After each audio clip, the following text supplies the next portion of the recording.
ಇಡೀ ರಾಜ್ಯಾದ್ಯಂತ ಉಲ್ಬಣಗೊಂಡಿರುವ ಡೆಂಗ್ಯೂವನ್ನ ಮಟ್ಟ ಹಾಕಲು ಸಾರ್ವಜನಿಕರು ಆರೋಗ್ಯ ಇಲಾಖೆಯೊಂದಿಗೆ ಕೈಜೋಡಿಸಬೇಕು ಎಂದು ದೇವರೆಡ್ಡಿಹಳ್ಳಿ ಸಮುದಾಯ ಆರೋಗ್ಯಾಧಿಕಾರಿ ಎಂಎಸ್ ರಾಕೇಶ್ ಹೇಳಿದರು. ಅವರು ತಾಲೂಕಿನ ಘಟಪರ್ತಿ ಗ್ರಾಮ ಪಂಚಾಯಿತಿ ವ್ಯಾಪ್ತಿಯ ಹೊನ್ನೂರು ಗ್ರಾಮದಲ್ಲಿ ದೇವರೆಡ್ಡಿಹಳ್ಳಿ ಆಯುಷ್ಮಾನ್ ಆರೋಗ್ಯ ಇಲಾಖೆ ವತಿಯಿಂದ ಹಾಗೂ ಸರ್ಕಾರಿ ಶಾಲಾ ಮಕ್ಕಳ ಸಹಯೋಗದೊಂದಿಗೆ ಡೆಂಗ್ಯೂ ಜಾಗೃತಿ ಅಭಿಯಾನದ ಮೂಲಕ ಗ್ರಾಮದ ಪ್ರಮುಖ ಬೀದಿಗಳಲ್ಲಿ ಹರಿವು ಮೂಡಿಸಲಾಯಿತು.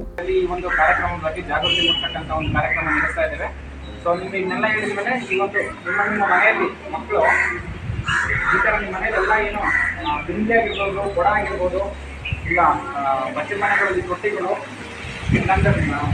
ಮಡಿಕೆಯಲ್ಲಿ ಎಲ್ಲೇ ಬಿಟ್ಟಿರ್ತಾರೆ ಅವನ್ನೆಲ್ಲ ಒಂದಿನ ಚೆಕ್ ಮಾಡ್ತಾ ಇರಬೇಕು. ದೇವರೆಡ್ಡಿಹಳ್ಳಿ ಹಾಗೂ ಘಟಪರ್ತಿ ಗ್ರಾಮ ಪಂಚಾಯಿತಿ ವ್ಯಾಪ್ತಿಯ ಹಲವು ಗ್ರಾಮಗಳಲ್ಲಿ ಡೆಂಗ್ಯೂ ಜಾಗೃತಿ ಜಾಥವನ್ನ ನಡೆಸಿ ಮಾತನಾಡಿದರು. ಸಾರ್ವಜನಿಕರು ನಿಮ್ಮ ಪರಿಸರವನ್ನ ಸ್ವಚ್ಛವಾಗಿ ಇಟ್ಟುಕೊಳ್ಳುವ ಮೂಲಕ ಸೊಳ್ಳೆಗಳನ್ನ ನಿರ್ಮೂಲನೆ ಮಾಡಬೇಕು. ಎಲ್ಲೆಂದರಲ್ಲಿ ಕಸ ಬಿಸಾಡಬಾರದು.